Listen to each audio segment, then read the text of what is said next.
थंडीच्या दिवसातील 3 अविस्मरणीय अनुभव या सिरीजमधला हा 4था एपिसोड आहे.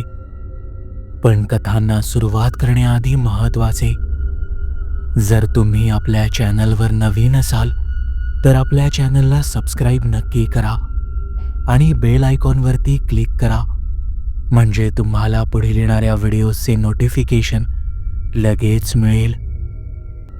तर चला मग टीकेच्या अविस्मरणीय भयान जगात. अनुभव क्रमांक 1. हा अनुभव आपल्या चॅनलच्या एका सबस्क्रायबरने पाठवला असून त्यांनी त्यांचे नाव गुपित ठेवण्याची विनंती केली आहे. प्रसंग काही वर्षांपूर्वीचा आहे. नोव्हेंबर महिना संपत आला होता आणि थंडीचे वातावरण वाढत चालले होते. मी माझ्या एका जुन्या मित्राच्या गावी लग्नाला गेलो होतो. लग्न समारंभ असल्यामुळे आम्ही काही दिवस आधीच तिथे पोहोचलो होतो. गाव सह्याद्रीच्या डोंगर रांगांत होतं. गावात पोहोचायचा रस्ता खूप अरुंद होता. डोंगराच्या कुशीत असल्यामुळे संध्याकाळी लवकर अंधार दाटायचा. नेटवर्क नीट मिळत नसे. बाहेरून पाहिलं तर गाव तसं साधंच होतं, पण तिथे गेल्यावर त्याचं वेगळेपण जाणवायचं. गाव अगदी लहान, 20 ते 25 घरं असतील. सगळी घरं जवळजवळ एकमेकांच्या आसपास होती. गावात कार्य असल्यामुळे दिवसा खूप गडबड सुरू होती. लग्नाची तयारी, माणसांची ये-जा, लहान मुलांची धावपळ. दिवसा वातावरण अगदी प्रसन्न होतं. पण संध्याकाळ झाली आणि अंधार पडायला लागला तसे हळूहळू सगळे शांत होत गेले. मंडपात घरची काही मंडळी उरली होती. गाव शांत झालं होतं. मला थोडं विचित्र वाटलं, पण नंतर विचार केला की लग्न तर 2-3 दिवसांनी आहे, म्हणून कदाचित सगळे आपापल्या घरी निघून गेले असतील. साधारण 7:15ला मी मित्रासोबत त्याच्या बाईकवर काही सामान घ्यायला बाहेर पडलो. गावाच्या थोडं बाहेर, इतर घरांपासून थोडं लांब एक पडकं घर होतं. मी सुरुवातीला फार लक्ष दिलं नाही, पण 2-3 वेळा तिकडे नजर गेली आणि प्रत्येक वेळी ते घर वेगळंच वाटलं. बाकी सगळ्या घरांत दिवे लागलेले होते, पण त्या घरात मात्र उजेड दिसला नाही. मी सहज म्हणून मित्राला विचारलं, ते घर कोणाचं आहे रे? तो थोडा वेळ गप्प राहिला आणि मग म्हणाला, जुनं घर आहे ते. मी पुन्हा विचारलं, कोणी राहत नाही का तिकडे? नाही, पण तू त्या विषयात पडू नकोस. तो एवढंच म्हणाला. मला थोडं विचित्र वाटलं, पण मी विषय बदलला. मला वाटलं एखादं पडकं घर असतंच गावात, तसं काही असेल हे. पुन्हा मित्राच्या घरी आल्यावर मी विषय काढला तर त्याची भावंड माझ्या बोलण्याकडे दुर्लक्ष करत होती. त्यांनी 2-3 वेळा विषय बदलला. कोणीच त्या घराबद्दल बोलायला तयार नव्हतं. मला आता वेगळा संशय यायला लागला होता, पण कोणी बोलत नाही हे समजून मी त्यावेळेपुरता तो विषय बाजूला ठेवला. रात्री थंडीचा जोर कमालीचा वाढला होता. जेवण आटोपून मी आणि मित्र शतपावली करायला घराबाहेर पडलो. चालत चालत नकळत आम्ही त्या घराच्या दिशेने गेलो. मित्राचं लक्ष नव्हतं. जवळ गेल्यावर पाहिलं तर ते घर अधिकच पडकं दिसत होतं. भिंतीवर शेवाळं साचलेलं. छताचा काही भाग पडलेला होता. खिडक्यांच्या चौकटी तुटलेल्या. जणू बरेच वर्ष ते घर पडीक असावं आणि तिथे कोणी फिरकलंही नसावं. मित्राला लक्षात आल्यावर तो अचानक थांबला. इथपर्यंत पुरे, चल परत जाऊ. मी त्याला हसतच म्हणालो, अरे असं काय आहे, बघून येऊ चल ना. मी याआधी तुला विचारलं, पण तू काही बोलला नाहीस. घरी सुद्धा विषय काढला, पण सगळ्यांनी विषय बदलला. अरे इतकं काय आहे इथे? तो काही बोलला नाही. आणि माझ्याबरोबर पुढेही आला नाही. त्याचं बोलणं मी न सांगताही समजून गेलो, म्हणून मी एकटा पुढे चालत गेलो आणि तो तिथेच उभा राहिला. घराच्या आवारात पाऊल टाकताच कडाक्याची थंडी जाणवू लागली, अगदी असह्य करणारी. आणि हा बदल अगदी प्रकर्षाने जाणवला. मी आत चालत गेलो आणि एका खिडकीपाशी येऊन थांबलो. आत काही दिसतंय का ते पाहू लागलो. तसं खिडकीची काच तडकली आणि मी एकदम घाबरलो. त्या शांततेत तो आवाज जास्तच जाणवला. मला थोडं दचकायला झालं. मी थांबलो, आजूबाजूला पाहिलं. काहीच दिसत नव्हतं. मी हिम्मत करून त्या खिडकीच्या तुटलेल्या काचेतून आत पाहिलं.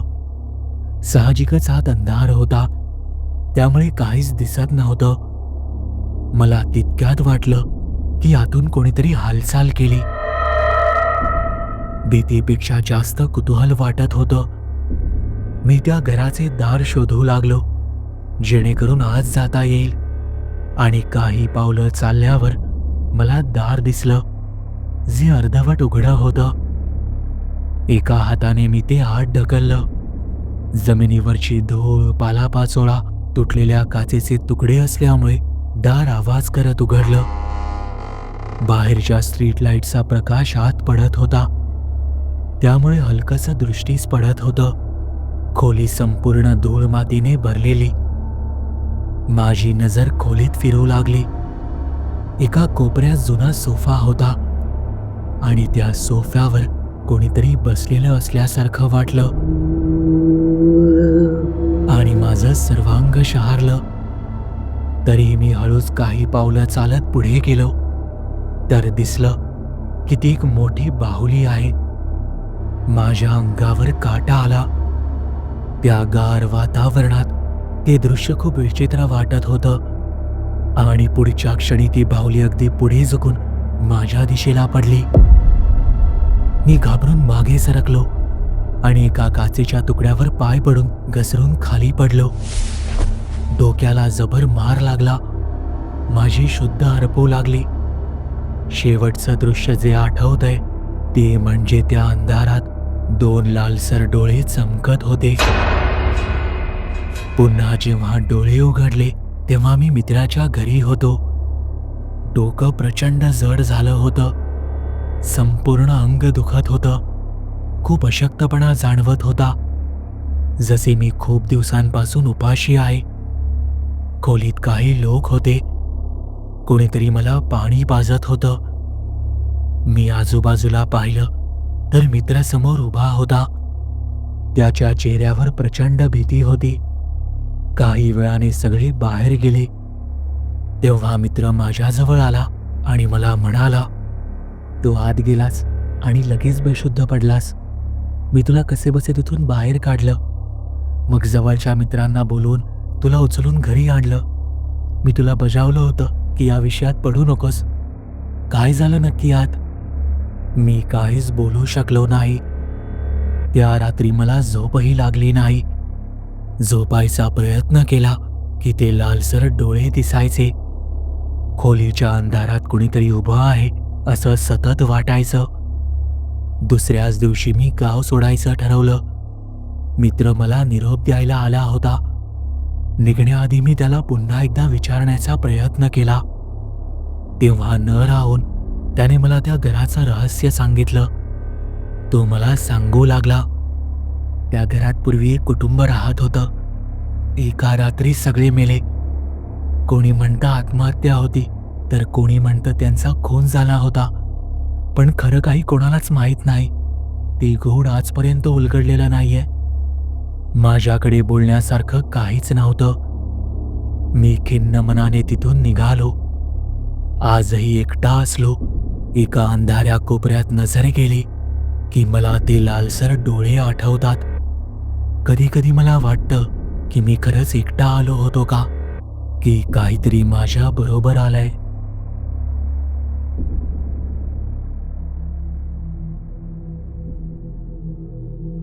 अनुभव क्रमांक 2. हा अनुभव आपल्या चॅनलचे सबस्क्रायबर सुदर्शन त्रिमुखे यांनी पाठवला आहे. मी एकेकाळी डिलिव्हरी बॉयचे काम करायचो.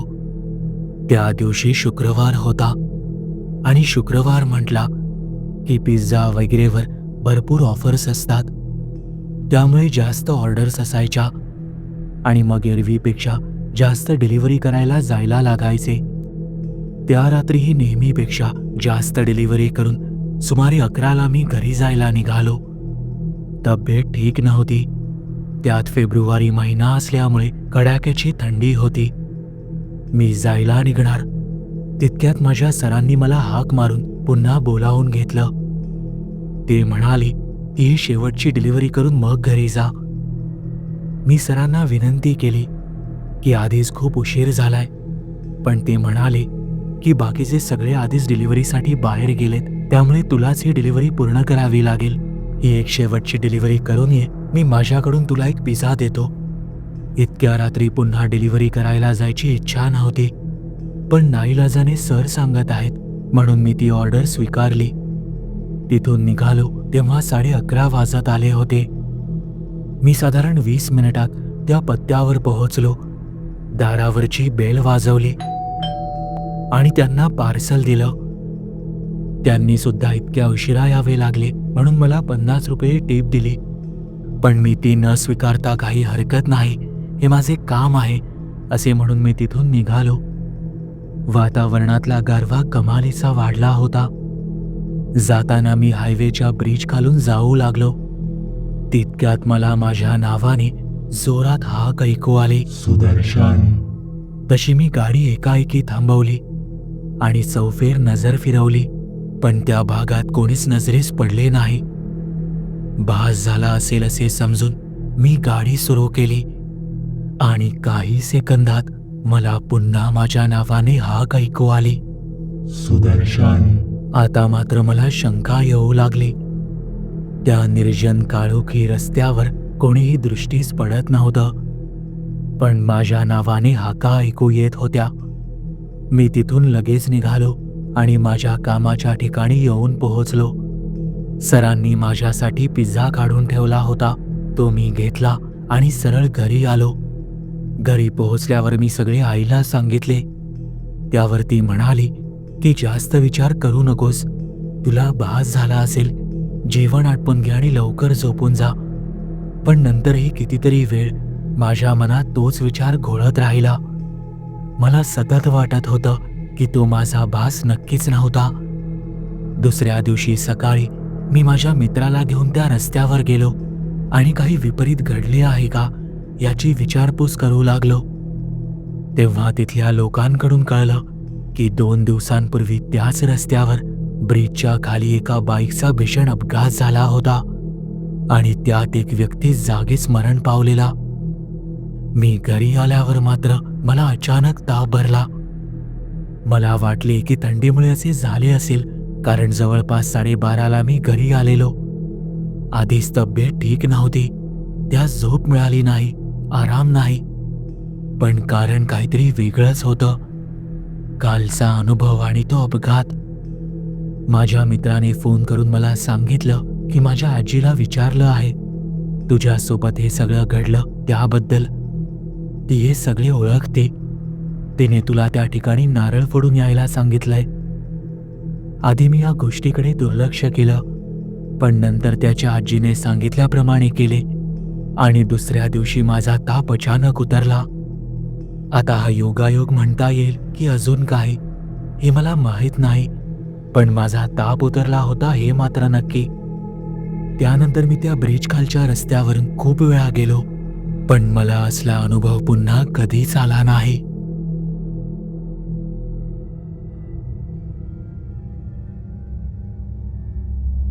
अनुभव क्रमांक 3. हा अनुभव आपल्या चॅनलच्या एका सबस्क्रायबरने पाठवला असून त्यांनी त्यांचे नाव गुपित ठेवण्याची विनंती केली आहे. डिसेंबरचा महिना होता. त्या दिवसात माझा दिनक्रम ठरलेला होता. सकाळी 6:10 घरातून निघायचं. 6:20ला बस स्टॉपवर पोहोचायचं आणि 6:25ची बस पकडायची. ऑफिसचं काम काही विशेष नव्हतं, पण वेळेचं गणित चुकवलं तर दिवस विस्कटायचा. तो बस स्टॉप मोठा नव्हता. फक्त एक झाड, एक तुटलेला बेंच आणि मग थोडी मोकळी जागा. सकाळी तिथे नेहमी 3-4 लोकं असायची. कोणी फोनमध्ये, कोणी झोपेतून नुकताच बाहेर आल्यासारखा. पहिल्या दिवशी त्यांच्याकडे लक्ष गेलं नाही, दुसऱ्या दिवशीही नाही. तिसऱ्या दिवशी मात्र जाणवलं त्यातला तो एक माणूस रोज आधीच तिथे असायचा. तो नेहमी एकाच जागी उभा असायचा, बस स्टॉपच्या थोडं बाहेर, झाडाजवळ. हात खिशात, मान थोडी खाली. ना मोबाईल, ना घड्याळ पाहणं, ना आजूबाजूला नजर. तो काही विचित्र वाटत नव्हता. वाटलं माझ्यासारखाच बससाठी थांबत असावा. हिवाळ्यात सकाळी उभं राहणं अवघड असतं. लोक थंडीने कुडकुडतात, हात चोळतात. तो माणूस मात्र स्थिर असायचा, जणू तो थंडीला प्रतिसादच देत नव्हता. चौथ्या दिवशी मी जरा उशिरा निघालो. बस स्टॉपवर पोहोचलो तेव्हा 6:30 झाले होते. तरी तो माणूस तिथेच होता, त्याच जागी. त्या दिवशी पहिल्यांदाच असं वाटलं की तो बसची वाटही पाहत नाहीये, तो फक्त तिथे आहे. पुढचे काही दिवस मी मुद्दाम निरीक्षण करत राहिलो. रोज बस स्टॉपवर वेगवेगळी लोकं दिसायची.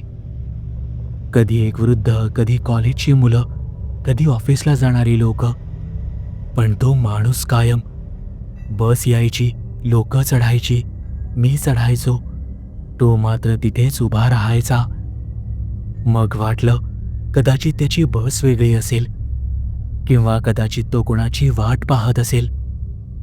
पण हिवाळ्याच्या सकाळी रोज थांबणं कोणी सहसा करत नाही. एक गोष्ट अजून लक्षात आली. मी बस स्टॉपवर येताच तो माणूस थोडा बाजूला सरकायचा. जागा देण्यासाठी नाही, फक्त सरकायचा.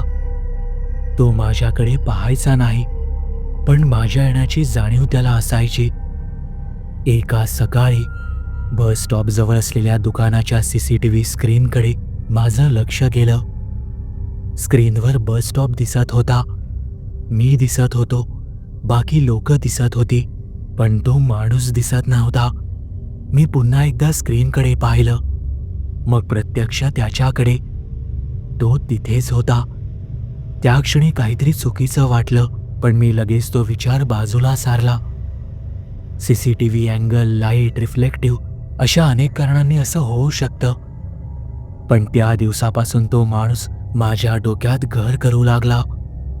एक सकाळ अशी आली की बस थोडी उशिरा होती. थंडी जास्त जाणवत होती. आजूबाजूचे लोक अस्वस्थ होते.